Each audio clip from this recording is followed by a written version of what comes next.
The doorbell rang at exactly 8 o'clock on a Saturday morning, the 1 hour of the week I protect like treasure. No meetings, no alarms, no deadlines.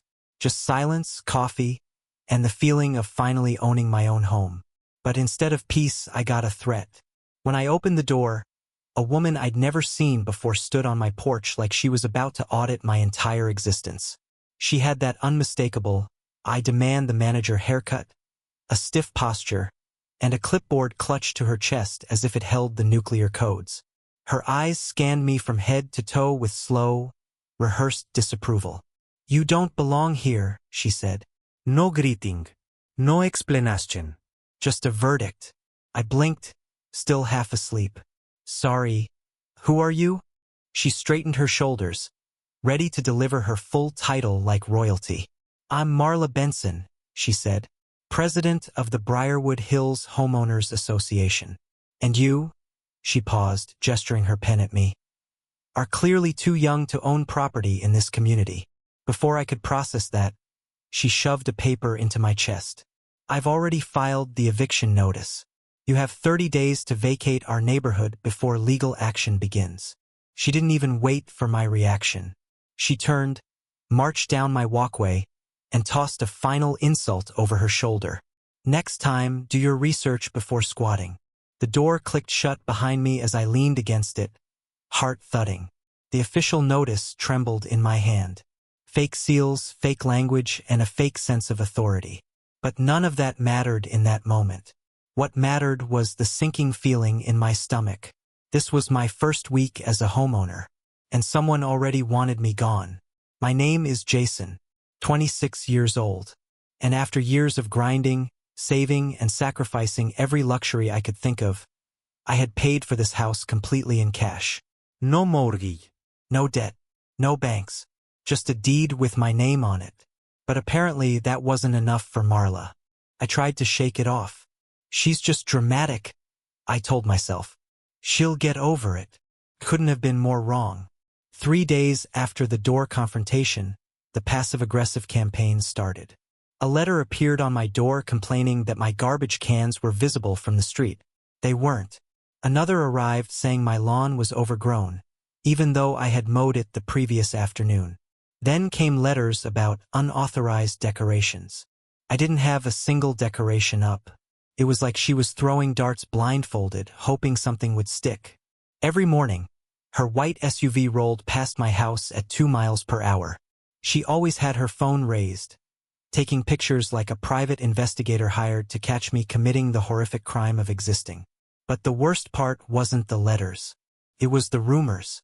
One evening, as I stepped outside to check the mail, I overheard her whispering to an older couple walking their dog. "How else could someone his age buy a house in cash?" she said, loud enough for me to hear. "He's probably running something illegal. Drugs, gambling, who knows? I've already contacted the authorities." I wasn't just the new young guy. I had become the neighborhood threat.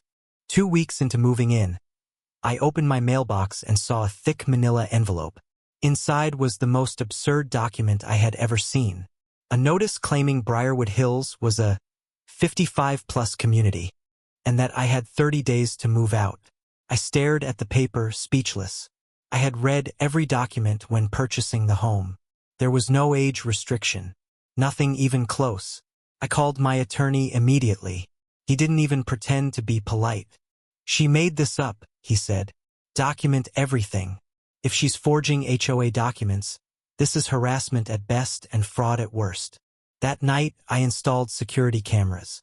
If she wanted a war, I wasn't going to fight blind. 3 days later, the knock on my door wasn't a polite one. It was a hostile, rapid-fire pounding. When I opened it, Marla stood there with 2 members of the HOA board behind her. One of them, Mr. Collins, lived 2 houses down and already looked embarrassed to be involved. "We're here for a compliance inspection," Marla announced, attempting to push her way inside. I stepped forward instantly. "No, you're not. As HOA President, I have the legal right. You have the right to enforce real bylaws, not the ones you invent." Her face reddened, blotchy and uneven. "Show me," I said. lifting my phone and opening the PDF of the HOA covenant. Show me where it says this is a 55-plus community. The board members exchanged glances. They knew she was lying. Marla tried again. There was a new amendment passed last month. Amendments require a 2/3 vote, I replied. And I never received a ballot. Did either of you? Both board members stayed silent, eyes dropping to the concrete. I raised my phone slightly. For the record, this entire interaction is being recorded. She froze. Her jaw tightened. Her eyes flickered with something between panic and fury. Then she stormed off, dragging the board behind her. But as she walked away, she muttered, "This isn't over." She was right, but not how she thought. The next morning, I woke to a piece of paper taped to my door. Bold, official looking. A county eviction notice. My heart skipped because this one looked real. Stamped seals, legal language, case number. But something felt off. I called the county clerk. "Your document isn't in our system," she said. "And the signature is not from any employee here." My stomach dropped. Someone had filed fake county paperwork under Marla's name. The clerk transferred me to the prosecutor's office.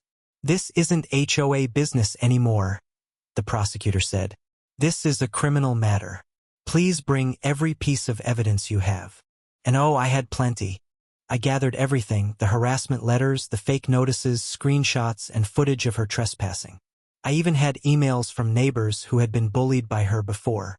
The investigators took it much more seriously than I expected. Because Marla wasn't just power tripping. She was running a miniature dictatorship. What the police uncovered was unreal. Fake roulette, a no serais fines. Forged board signatures, embezzled HOA funds, personal files on nearly every resident, and templates for fake legal documents. She had turned the HOA into her personal kingdom, punishing anyone who didn't obey, silencing homeowners, and rewriting rules whenever she felt like it, all because she thought no one would challenge her. 2 weeks after the investigation began, I heard a commotion outside. I walked to the window and looked out. 2 police officers emerged from the HOA office with Marla in handcuffs. Her face twisted into absolute rage as neighbors stepped out of their homes. Some were shocked, some quietly satisfied, others openly clapped. "This is ridiculous," she yelled as officers guided her toward the patrol car. "I protected this neighborhood. Property values will crash without me." No one rushed to defend her. No one said a word. For the first time since moving in, the neighborhood was silent in the best possible way. She was charged with fraud, harassment, forgery, impersonating a public official, embezzlement of HOA funds. Her bail was set high. Money she didn't have because she'd spent years pretending to be wealthier than she was. At the next HOA meeting, the atmosphere was completely different. Warm, apologetic, human. People approached me with sincere regret. "We should have stood up earlier," one neighbor said. "She scared us into silence," another admitted. The interim board president, a retired judge named Harold, pulled me aside. "You handled this better than most adults twice your age," he said with a nod. Then he lowered his voice. "By the way, there's something you should know." I raised an eyebrow. "The house you bought?" he said. "Marla tried to buy it 5 years ago. Her mortgage was denied. She never got over it. Everything clicked. Her hostility, her obsession, her need to control me. It wasn't about me being young. It wasn't about HOA rules. It wasn't about community standards. It was jealousy, plain and bitter. She didn't want me gone. She wanted the house she couldn't have." When her sentence was announced, 18 months in prison and $50,000 in restitution, she completely unraveled. "This is absurd," she screamed in the courtroom. "I was maintaining standards. This community will fall apart without me." The judge wasn't moved. "Ma'am, your standards included fraud, forgery, and theft." When officers approached to escort her out, she shrieked again, insisting she was the victim. But this time, no one believed her. The day I moved in, I thought owning a house would be the hard part. Turns out, standing up for it was harder. But I learned something. Some people build communities. Some destroy them. And some, like Marla, try to own them. But the truth has a way of breaking through, even the loudest lies. And in the end, the neighborhood didn't fall apart without her. It finally started to heal.